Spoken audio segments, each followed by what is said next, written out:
இது பாத்தீங்கன்னா அஃபிலியேட் மார்க்கெட்டிங்னா எனக்கு வந்து ஸ்கில்லே இல்லை எங்களுக்கு, இப்போ நம்ம எப்படி பண்ண போறோம் அப்படின்றதுதான் மெயினா இருக்கு. ஸோ இது எப்படி ஒர்க் ஆகுதுன்றத ஜென்ரலா நான் சொல்றேன் உங்களுக்கு. இது வந்து என்னன்னா வேற ஒருத்தவங்களோட ப்ராடக்ட் இருக்கு, ஓகேவா? ஸோ இப்போ அந்த ப்ராடக்டை வந்து நம்ம வந்து அவங்களுக்கு வித்து கொடுக்குறோம் கிட்டத்தட்ட. ஆனா எனக்கு வந்து ஆள் தெரியும், யாருக்கிட்ட விற்கணுன்ற மாதிரி தெரியும்ன்றா நம்ம அந்த பொருளை வந்து இன்னொருத்தவங்களுக்கு நம்ம அமுச்சு வருவோம். அவங்க அதை வாங்கினாங்கன்னா நம்மளுக்கு கமிஷன் கொடுப்பாங்க. ஸோ இதுக்கு பேர் தான் வந்து அஃபிலியேட் மார்க்கெட்டிங், ஓகேவா? இது வந்து நிறைய டைப் இருக்கு. இதுல ஜென்ரலா 2 கிளாசிபிகேஷன் தான். ஒன்னு வந்து பேப்பர் கிளிக்னு சொல்லுவாங்க, பிபிசி. இது வந்து பேப்பர் பெர்ஃபார்மன்ஸ், அது பிபிபி, ஓகேவா? இது என்னன்னா பாத்தீங்கன்னா சில பேர் வந்து லிங்க் எல்லாம் நிறைய அனுப்பிச்சு விடுவாங்க உங்களுக்கு. அதை கிளிக் பண்ணீங்கன்னா உங்களுக்கு ஒரு ப்ராடக்ட்டை போய் பார்க்கலாம் நீங்க. இது வந்து பாத்தீங்கன்னா பேப்பர் கிளிக்னு சொல்லுவாங்க. ஸோ ஒரு 1000 பேர் பார்த்தாங்கன்னா உங்களுக்கு வந்து $1 உங்களுக்கு போறதுக்கு வாய்ப்பு இருக்கு. ஸோ சில ப்ராடக்ட் இந்த மொபைல் ஆப்லாம் பாத்தீங்கன்னா உங்களுக்கு வந்து அனுப்பிச்சு விடுவாங்க, இந்த மொபைல் ஆப்பை போய் டவுன்லோட் பண்ணுங்கன்னு சொல்லுவாங்க. இந்த மாதிரி விஷயங்கள்லாம் பேப்பர் கிளிக்லையும் வரும். இன்னொன்று வந்து சில பேர் என்ன சொல்லுவாங்க, எனக்கு வந்து பார்த்தா போகாது, அவங்க வாங்கினாதான் கொடுக்க முடியும். ஏன்னா எல்லாருக்குமே சும்மா பார்த்தா மட்டும் கொடுக்க முடியாது. அந்நியாரம் என்ன பண்ணுவாங்கன்னா அந்த பேப்பர் பெர்ஃபார்மன்ஸ் தான் சொல்றது.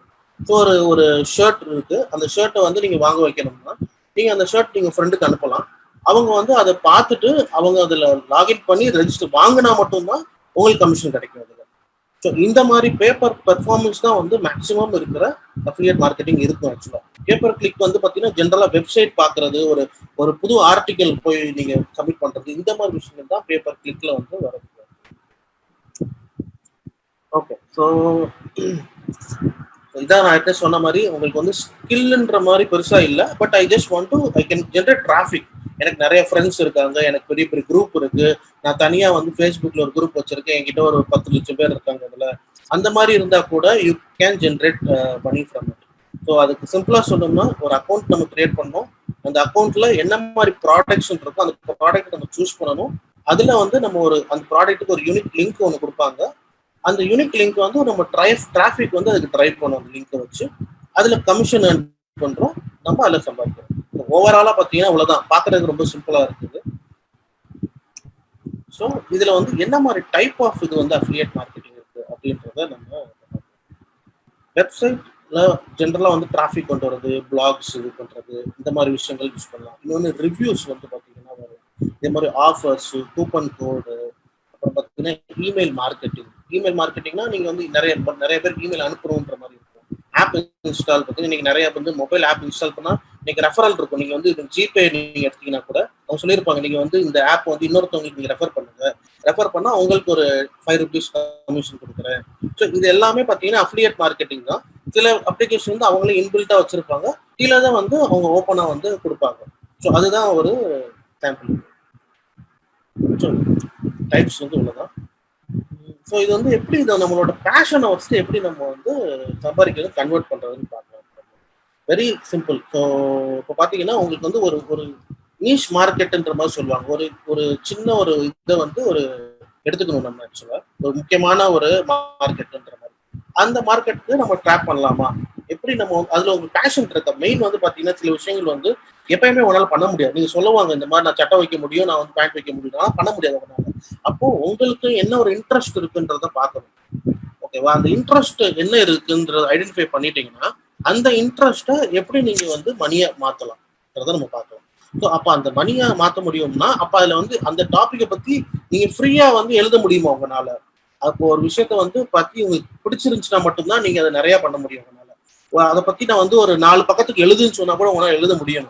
அப்போ அதுதான் உங்களோட இன்ட்ரெஸ்ட். அப்போ ஸோ அப்போ அந்த மாதிரி வச்சுட்டு உங்களால ஒரு 20 கண்டென்ட் வந்து உங்களால கிரியேட் பண்ண முடியும் அப்படின்னா probably you can take that as the niche market. ஓகேங்களா? ஸோ அதுக்கப்புறம் நம்ம பார்த்தீங்கன்னா இது வந்து டிமாண்ட் இருக்கா இல்லையா நிஜமாவே. ஏன்னா நம்ம அதுக்காக நம்மளுக்கு பிடிச்சதுக்காக எல்லாமே பண்ண முடியாது. சில விஷயங்கள் வந்து இந்த மாதிரி அஃபிலியேட் மார்க்கெட்டிங் வந்து அவங்க கொடுத்துருப்பாங்க, இந்த கேட்டகரியில தான் நம்ம வந்து பண்ண முடியும்ட்டு. ஸோ அந்த கேட்டகரியில உங்களோட ப்ராடக்ட் வந்து சூட் ஆகுதா இல்லையா அப்படின்றத நம்ம செக் பண்ணணும். இதுக்கப்புறமேட்டு அதை கொஞ்சம் நம்ம வந்து ரிசர்ச் பண்ணணும். அதுதான் சொல்லிட்டு நம்ம செக் பண்ணிட்டு அதுக்கு எவ்வளவு கமிஷன் இருக்கு. ஏன்னா ஒவ்வொரு ப்ராடக்ட்டுக்கும் there will be a commission rate. அப்போ அந்த கமிஷன் ரேட்டுக்கு தகுந்த மாதிரி தான் நம்ம வந்து பண்ண முடியும். சிலதுக்கு 2% இருக்கும், சிலது 5% இருக்கும், சிலது 10% இருக்கும். ஸோ அதை வந்து எப்படி நம்ம வந்து கமிஷனும் நீங்க ஒவ்வொரு வெப்சைட்லயும் ஒவ்வொரு மாதிரி இருக்கும். அதெல்லாம் நீங்க வந்து செக் பண்ணணும் ஆக்சுவலா. இது போக வந்து பாத்தீங்கன்னா எவ்வளவு மினிமம் பே அவுட்ன்றது ஒன்று இருக்கு ஒவ்வொரு வெப்சைட்லயும். ஃபார் எக்ஸாம்பிள் இப்போ நீங்க ஃபிளிப்கார்ட் எடுத்தீங்கன்னா அவங்க வந்து ₹2500 அக்யூமுலேட் ஆனதுக்கு அப்புறம் தான் உங்களுக்கு கொடுப்பாங்க. ஒரு ₹100 வந்துச்சு எனக்கு ₹100 கொடுக்கணும் கொடுக்க மாட்டாங்க. ஸோ அப்போ ₹2500 வரைக்கும் நீங்க அதை ஏர்ன் பண்ணா மட்டும்தான் நீங்க அந்த 2500 எடுக்க முடியும். ஸோ அந்த மினிமம் பே அவுட்ன்றதை வந்து நீங்க எப்பயுமே வந்து ஞாபகம் வச்சுக்கணும். அதை நீங்க வந்து செக் பண்ணணும். ஒவ்வொரு விஷயத்துலயும் நீங்க அஃபிலியேட் மார்க்கெட்டிங் போகும்போது எல்லா விஷயத்தையும் நீங்க முதல் பார்த்துக்கணும்.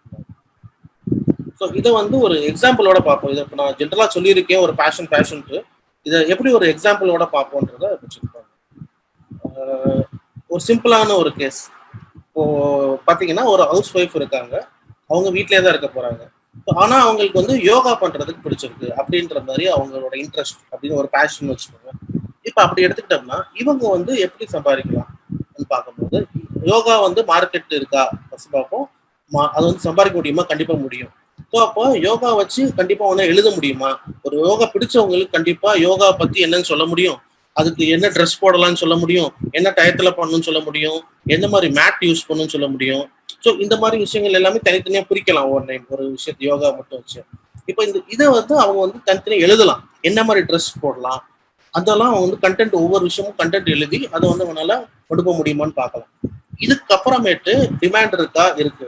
இது வந்து எந்த மாதிரி அஃபிலியேட் ப்ரோக்ராம் வந்து அவைலபிள்.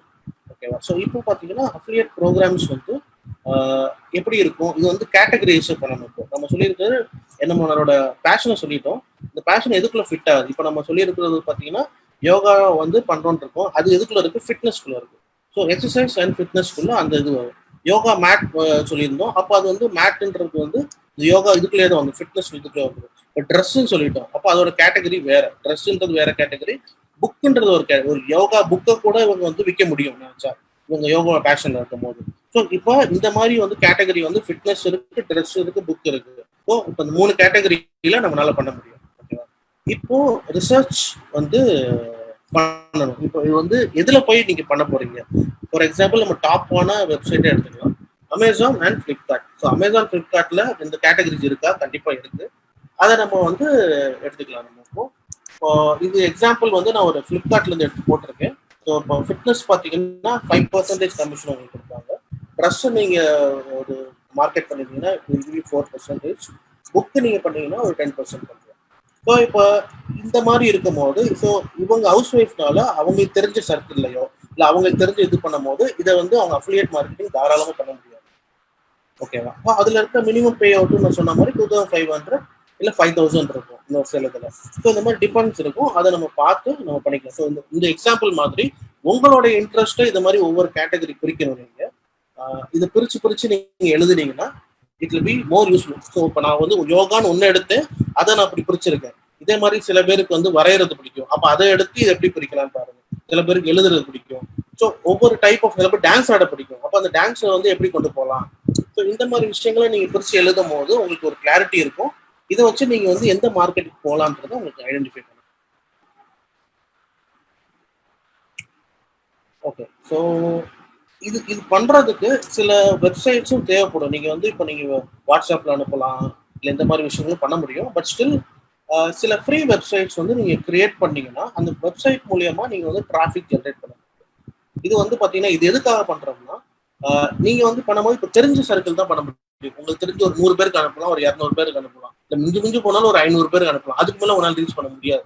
அப்படி ரீச் பண்ணணும்னா என்ன பண்ணணும்? ஒரு வெப்சைட் இருக்கணும். அந்த வெப்சைட் வந்து நீங்க பே பண்ணி வாங்கணும்னு கிடையாது, ஃப்ரீயாகவும் கிரியேட் பண்ண முடியுது.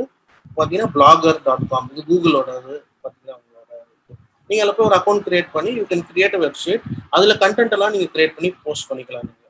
ஓகேவா? ஸோ இந்த மாதிரி வேர்ட் ப்ரெஸ் இருக்கு, விக்ஸ் இருக்கு. இந்த மாதிரி வெப்சைட்லாம் நீங்க வந்து போய் செக் பண்ணுங்க. உங்களுக்கு நீங்க அதில் கிரியேட் பண்ணி யூஸ் பண்ணிக்கலாம். ஓகே. இது யார் இந்த சர்வீஸ் ப்ரொவைட் பண்றாங்க? ஸோ சும்மா ஒரு டாப் 5 மட்டும் எழுதியிருக்கேன். Amazon Associates. இப்போ பார்த்தீங்கன்னா அமேசான் வந்து அசோசியேட்ஸ்னு ஒரு தனியாக ஒருத்தர் வச்சிருக்காங்க.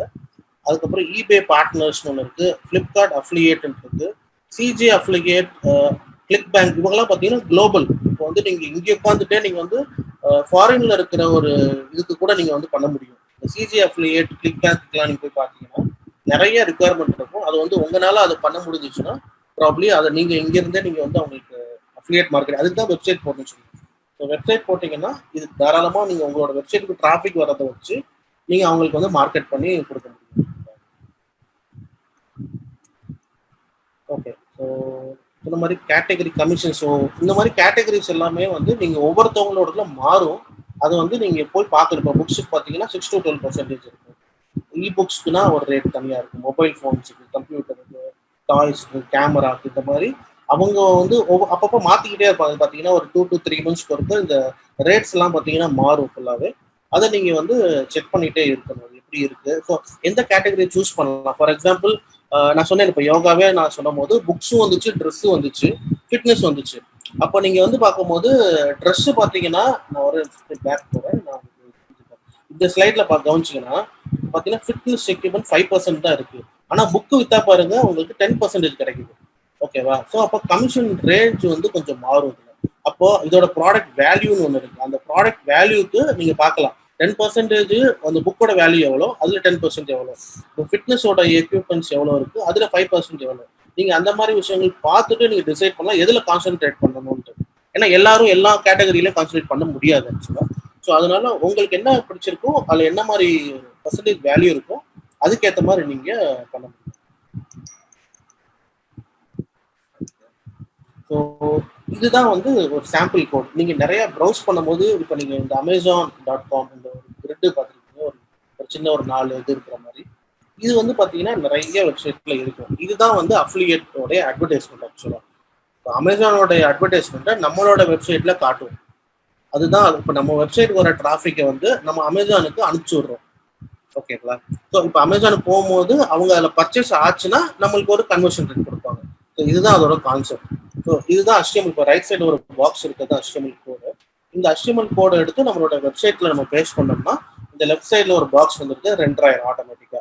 ஸோ இதுல வந்து உங்களோட யூனிக் கோடு இந்த மாதிரி இதெல்லாமே அவங்களோட இது ஃபுல்லாக வச்சிருப்பாங்க. ஸோ யாருடைய கோடு இது, யார் மூலியமா அந்த ஆள் வந்திருக்காங்க அப்படின்றது எல்லாமே இந்த ட்ராக்கிங் கோடுன்றதுல ஃபுல்லாவே. ஸோ இதே மாதிரி ஃப்ளிப்கார்ட்லையும் இருக்குது. இந்த மாதிரி பார்த்தீங்கன்னா வெப்சைட்டில் பார்த்தீங்கன்னா இந்த மார்க் பண்ணி காட்டியிருக்காங்க. இந்த மாதிரி ஒரு ரைட் சைடில் இல்லை டாப்பில் பார்த்தீங்கன்னா அட்வர்டைஸ்மெண்ட்ஸ் வரும். இந்த பேனர்ஸ் பார்த்தீங்கன்னா ஃபோன் விற்கிறாங்கன்னு சொல்லி பை ஃப்ரம் ஃப்ளிப்கார்ட் அப்படின்றது ஒரு பேனர் இருக்கா. இந்த மாதிரி அட்வர்டைஸ்மெண்ட்டை நம்மளோட வெப்சைட்டில் நம்ம ஆட் பண்ணிக்கலாம். இல்லை நம்ம இமெயில் மாதிரி கிரியேட் பண்ணி இமெயில் மார்க்கெட்டிங் அனுப்பலாம். அந்த இமெயில் வந்து கிளிக் பண்ணி ஃப்ளிப்கார்ட்டில் போய் வாங்கினாங்கன்னா உங்களுக்கு கமிஷன் வர்றதுக்கு வாய்ப்பு.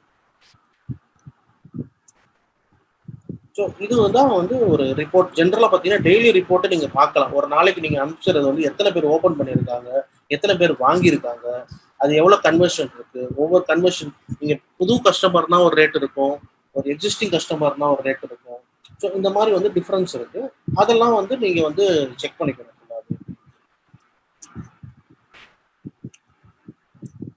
So dos and don'ts. So பார்த்தீங்கன்னா அஃபிலியேட் மார்க்கெட்டிங்கில் சில விஷயங்கள் வந்து நீங்கள் ஸ்ட்ரிக்டாக ஃபாலோ பண்ணணும். ஏன்னா சில அவங்க அக்கௌண்ட்டை வந்து பேன் பண்ணுறதுக்கு வாய்ப்பு இருக்குது. நீங்களே உங்களோட அதை போய் கிளிக் பண்ணிக்கிட்டே இருக்கக்கூடாது. So to not advertise a product that R related. உங்களுக்கு அதாவது தெரிஞ்ச ரிலேட்டட் ப்ராடக்ட்டை மட்டும் பண்ணுங்க. தேவையில்லாத போய் நம்ம பண்ணோம்னா அது டைம் தான் வேஸ்ட் ஆக்சுவலாக நம்ம பார்க்குறது. அதே மாதிரி பேனர் பாப்அப் வந்து உங்கள் வெப்சைட்டில் போடுறோம்னு நம்ம சொல்லியிருக்கோம். அதுக்காக வெப்சைட் பூராமே பேனராக இருந்துச்சுனாலும் யாரும் வெப்சைட் வரமாட்டாங்க. ஸோ அதை டிஸ்டர்ப் பண்ணாமல் அதை நம்ம வைக்கணும். ஸோ ஒரு பேஜில் பார்த்தீங்கன்னா ஒரு ஆட் இருக்கலாம், அவ்வளோதான். அதுக்கு மேலே மல்டிபிள் ஆட்ஸ் வந்து ஒரே வெப்சைட்டில் வைக்கக்கூடாது. இதே மாதிரி நம்மளோட ஆடை நம்மளே வந்து கிளிக் பண்ணக்கூடாது. நம்ம ஃப்ரெண்ட்ஸ் கிட்ட சொல்லி அதை கிளிக் பண்ணுங்க, ஃபேமிலி மெம்பர் குரூப்ல அனுப்பிச்சு விட்டு எல்லாருமே நீங்க அதை கிளிக் பண்ணுங்கன்னு சொல்றது, இந்த மாதிரி இதெல்லாம் பண்ணக்கூடாது. ஏன்னா அவங்களுக்கு வந்து ட்ராக் பண்ண முடியும் நீங்க எந்த லொகேஷன்ல இருந்து பண்றீங்க, எல்லாமே அவங்களுக்கு தெரியும் ஃபுல்லாவே. ஸோ அவங்க அக்கௌண்ட்டை வந்து ஈஸியா பிளாக் பண்றதுக்கு வாய்ப்பு இருக்கு. ஸோ இந்த மாதிரி விஷயங்கள்லாம் வந்து நீங்க பண்ணக்கூடாது. எல்லாமே ஆர்கானிக்கா தான் இருக்கணும். நிஜமாவே தெரிஞ்சவங்களுக்கு தான் நம்ம வந்து புது கஸ்டமர் தான் தேடணும். ஸோ இருக்கிற கஸ்டமருக்கு நம்ம வந்து பண்ணக்கூடாது. அதனால தான் சொன்ன பார்த்தீங்கன்னா ஒரு புதுசாக ஒரு குரூப் வேணா நீங்க கிரியேட் பண்ணலாம். அந்த குரூப்புக்கு ஒரு ஃபார் எக்ஸாம்பிள் இப்போ நான் சொன்ன யோகான்னு ஒரு குரூப் கிரியேட் பண்ணுங்க. அந்த குரூப்ல பிடிச்சவங்க எல்லாம் ஜாயின் பண்ண சொல்லுங்க. அவங்களாம் ஜாயின் பண்ணிடுவாங்க. அப்போ நீங்க வந்து புதுசாக ஏதாவது போட்டாங்கன்னா அவங்களுக்கு கண்டிப்பா தேவைப்படும். அப்போ அந்த குரூப் பூராமே வந்து யோகா பிடிச்சவங்க மட்டுமா இருக்கும். ஸோ அப்பதான் வந்து ஒரு விஷயங்கள் நடக்கும். நீங்க வந்து நான் ஃபேமிலி குரூப்ல போயிட்டு யோகா போய் பண்ணுனா ஒரு ஆளுக்கு பிடிக்கும், இன்னொரு ஆளுக்கு பிடிக்காது. ஸோ அந்த மாதிரி பண்ணக்கூடாது. ஸோ செக்மெண்ட் வந்து நீங்க பிரிச்சு நீங்க பண்ணீங்கன்னா இட் பி மோர் யூஸ்ஃபுல்.